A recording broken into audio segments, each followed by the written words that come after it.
देखो, Raoult's law पढ़ने से पहले हमने आपको यह बताया था कि किसी एक स्पेसिफिक लिक्विड के लिए, है ना, मैंने वो लिक्विड मान लिया ए, तो इसका जो प्रेशर बनेगा that is P naught A, right. मैंने आपको बताया था अगर कोई प्योर लिक्विड होता है तो उसका जो प्रेशर वापस से उस लिक्विड पे बनेगा दैट इज पी नॉट ए।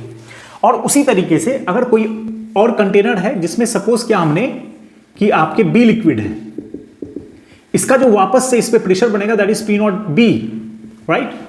अगर मैं दोनों को मिक्स कर दूं तो एक सॉल्यूशन बन जाएगा, ठीक है। तो ये रहा आपका सॉल्यूशन। अब ये सॉल्यूशन में आपके ए भी है और फिर बी भी है, लेकिन अब क्योंकि दोनों है, एक सॉल्यूशन आपका बन गया, तो इसका मतलब ये है इस पे जो अब वापस से इस लिक्विड पे जो प्रेशर बनेगा ए का भी बनेगा और बी का भी बनेगा। तो ए का जो प्रेशर होगा दैट इज पी ए और बी का जो प्रेशर होगा उसे हम लोग क्या बोलेंगे, पी बी बोलेंगे। तो यहां पे राउल्स लॉ में हम लोग क्या सीखते हैं, राउल्स लॉ देख लो। राउल्स लॉ में हम लोग देखते हैं कि partial vapour pressure of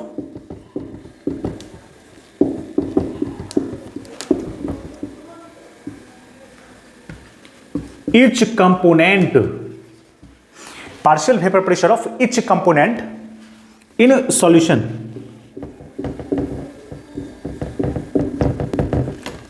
is directly proportional to the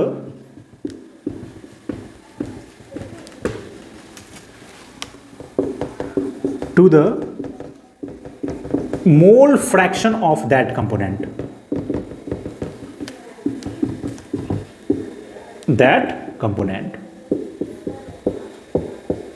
देखो एक बार और ध्यान से देखो, अगर हमारे पास किसी क्लोज कंटेनर में वोलेटाइल लिक्विड ए है तो उसका जो आपका प्रेशर होगा दैट इज पी नॉट ए, है ना, क्योंकि प्योर है।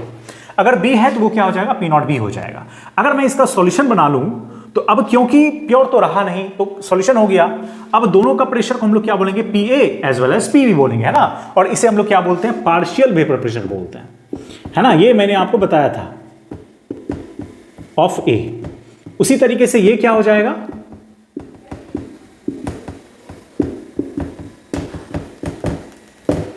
Partial vapour pressure of B, right.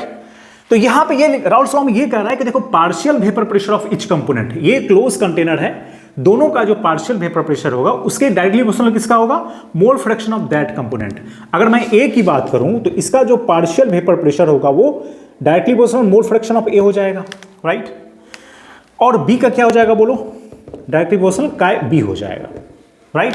अब यहां पे इस साइन को तो हटाओगे, ठीक है। तो ये हो गया आपका पी ए इक्वल्स टू के वन का ए मान लिया हमने, ठीक है। और इसके लिए हमने क्या माना, पी बी इक्वल्स टू के टू एंड का बी मान लिया, राइट। तो इसके आगे हम लोग देखेंगे अभी, ठीक है। देखो डायरेक्टली प्रोपोर्शनल जो होगा उसके साइन को हटा दिया, यहां पे कांस्टेंट दे दिया k1 और इसमें हमने क्या मान लिया, k2 मान लिया, ठीक है। अब इसके बाद हम लोग देखते हैं राउल्स लॉ में ये कह रहा है कि जो पार्शियल वेपर प्रेशर होगा इस लिक्विड में आपके दोनों के प्रेशर जितना बढ़ेगा तो मोल फ्रैक्शन ऑफ ए उतना ही वापस से इस लिक्विड में क्या होगा, डिसॉल्व होगा। अगर पार्शियल वेपर प्रेशर बी का बढ़ेगा, ठीक है, जितना बढ़ेगा तो वो क्या होगा, वापस से उसी लिक्विड में बी के मॉलिक्यूल्स उतने ही ज्यादा क्या हो जाएंगे, डिसॉल्व हो जाएंगे। चलो इसके बाद हम लोग देखते हैं इक्वल्स टू के वन का ए होगा और पी बी, हमने ये पढ़ा पी बी इक्वल्स टू क्या है, के टू और का बी है, राइट। देखो एक चीज समझो, अगर मान के चलो किसी कंटेनर में हमारे ए ही मॉलिक्यूल्स है, जैसे हमने ये कंटेनर ले लिया, इसमें सपोज कि हमने ए ही है ना, बी के मॉलिक्यूल्स है ही नहीं, तो इसे हम लोग पी नॉट ए से रिप्रेजेंट करते हैं, है ना, इसके वेपर प्रेशर को, ठीक है। तो अगर मान के चलो ये रहेगा, अगर इस इक्वेशन के लिए देखो दूसरे इक्वेशन को मैं क्लीन करता हूं, अगर ए ही है तो पी नॉट ए हो जाएगा ये, ठीक है। और अगेन वो डायरेक्टली प्रोपोर्शनल क्या हो जाएगा, मोल फ्रैक्शन ऑफ ए, है ना, ए के ही मॉलिक्यूल्स हैं तो उसी का मोल आपका किसमें, उस लिक्विड में डिसॉल्व होगा। तो फिर से मैं पी नॉट ए यहां पे लिख देता हूं, पी नॉट ए क्या इक्वल्स टू के वन का ए हो जाएगा, ठीक है। k1 क्योंकि हमने a के लिए जो कांस्टेंट लगाया था वो k1 था, राइट। तो यहां पे p naught a equals to k1 हो जाएगा। बोलो क्यों, क्योंकि आपको ये पता है ना कि अगर इस कंटेनर में a के ही मॉलिक्यूल्स हैं तो का ए का वैल्यू कितना हो जाएगा, 1 हो जाएगा, क्योंकि का ए प्लस का बी इक्वल्स टू होता है 1। तो आपके बी के मॉलिक्यूल्स है ही नहीं, तो का ए इक्वल्स टू कितना हो जाएगा, 1। तो इस तरीके से अगर यहां पे वैल्यू मैं पुट कर दूं, क्या मैं K1 का वैल्यू P नॉट ए मान लूं, ठीक है। तो इस इक्वेशन में अगर रख देते हैं तो ये P ए इक्वल्स टू क्या हो जाएगा, P नॉट ए और का ए। तो ये हो गया आपकी इक्वेशन फर्स्ट। सिमिलरली मुझे ये बताओ कि क्या पी बी इक्वल्स टू क्या हो जाएगा, पी नॉट बी का बी हो जाएगा। This is suppose to be the equation 2। अब देखो हम लोग पढ़ते हैं ना कि Dalton's law of partial pressure. इसमें हमने ये पढ़ा कि अगर किसी कंटेनर में दो तरह के आपके वोलेटाइल लिक्विड होते हैं तो टोटल प्रेशर इक्वल्स टू हो जाता है ए का जो प्रेशर लग रहा है और जो बी का प्रेशर लग रहा है, ठीक है।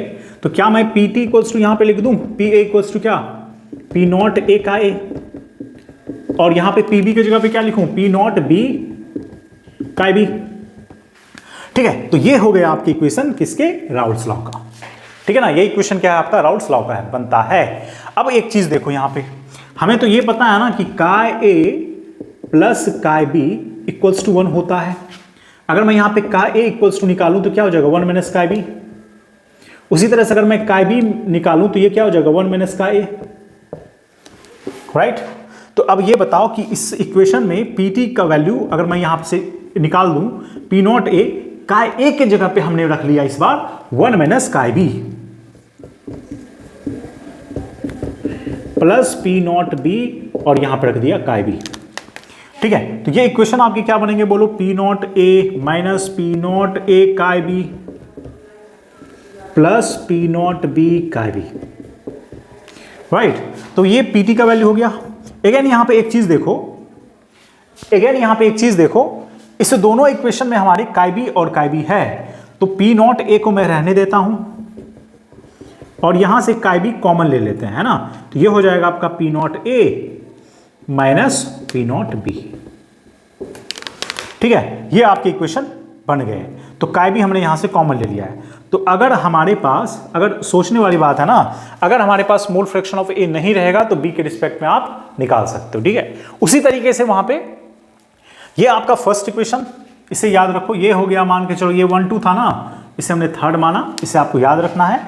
इस इक्वेशन को हम लोग फोर्थ मान लेते हैं, और एक और इक्वेशन हम लोग देख सकते हैं, क्या उसको हम लोग क्या यहां पे करने वाले हैं कि इस बार क्या करेंगे, इस का बी है ना, का बी की जगह पे हम लोग 1 माइनस का ए पुट कर देंगे, ठीक है। तो फिर दूसरा इक्वेशन भी आपका आ जाएगा। तो चलो मैं इसे क्लीन करूं। देखो P T equals to P naught A का बी, ठीक है। का बी था, का ए था, है ना, का ए, यहां पे है प्लस पी नॉट बी, और का बी की जगह पे मैं लिख देता हूं 1 माइनस का ए, ठीक है। तो ये अब इक्वेशन क्या हो जाएगा, पी नॉट ए का A plus P naught B minus P naught B का ए।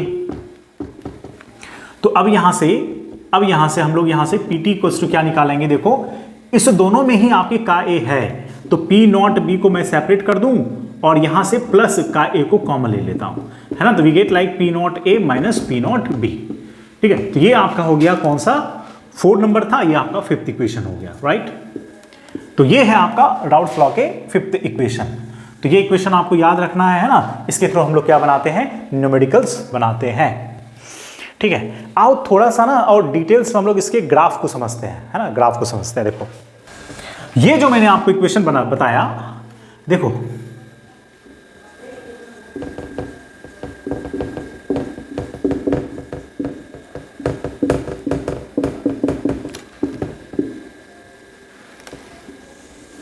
देखो इस ग्राफ को समझने के लिए ये मैंने बना दिया, और इस चीज को हम लोग मान लेते हैं क्या, मोल फ्रैक्शन, ठीक है। देखो एक कंडीशन हम लोग ले लेते हैं, का ए का वैल्यू हमने माना, का ए का वैल्यू क्या है, वो हमने ले लिया कि 0 है।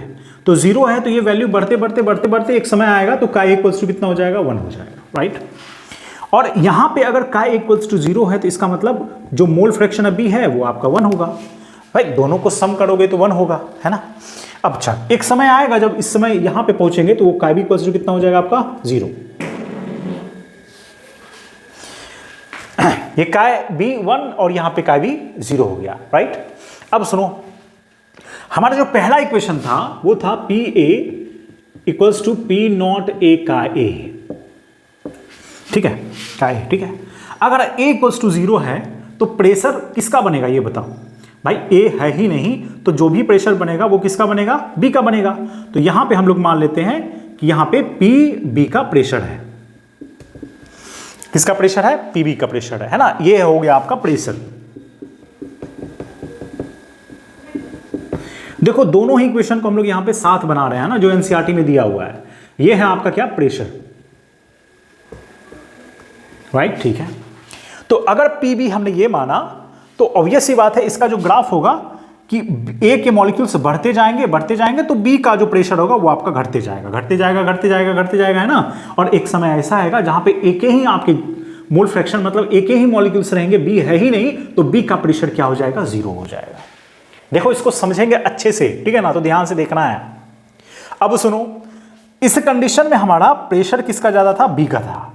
इस कंडीशन में किसका ज्यादा होगा प्रेशर, भाई ए का होगा। हमने यहां पे ए मान लिया, पी ए, ठीक है। ए का प्रेशर यहां पे क्या है, क्योंकि ए के ही मॉलिक्यूल्स हैं उस कंटेनर में, तो ए का ही प्रेशर बनेगा, ठीक है। तो ए का इस साइड अगर जाते हो तो धीरे धीरे ए घटेगा लेकिन बी बढ़ेगा। तो भाई ए का जो प्रेशर होगा, जो पार्शियल प्रेशर, वो जो प्रेशर था वो आपका घटेगा, घटते घटते एक समय आएगा वो कहां जाएगा, 0 पे चला जाएगा, ठीक है। इसको और स्टेट बना लेता हूं।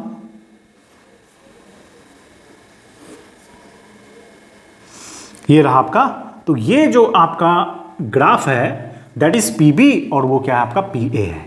इस दोनों को मैं यहां पे जोड़ देता हूं, ऐड कर देता हूं और इसे हम लोग क्या बोलेंगे, P A plus P B. तो ये है आपका राउल्स लॉ का क्या है, ग्राफ है।